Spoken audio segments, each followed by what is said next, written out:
أن محمدا عبده ورسوله.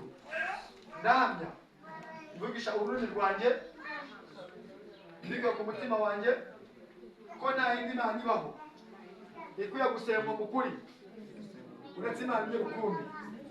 Nkanahamya ko Muhammad na Yesu ari intumwa z'Imana bakaba bagaragu b'Imana.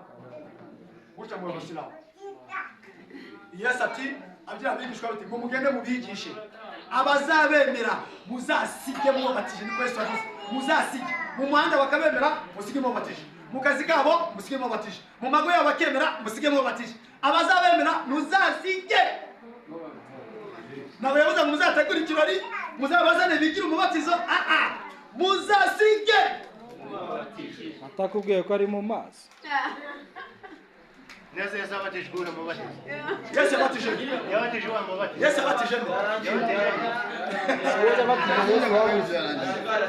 Hanyuma rero iyo umuntu abaye Musiramu murahitamo amazina kubera ko nawe n'umugeni twabye ko byose byose bitima kuba kuntumwa z'Imana.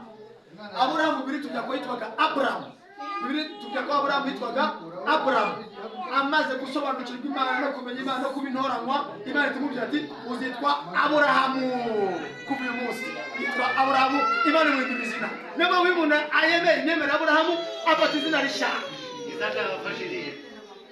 None se ni ngombwa ko bose barihindura se? Isaka, Isaka yavuze mu bw'itegeko ry'Imana avuka ari umwemera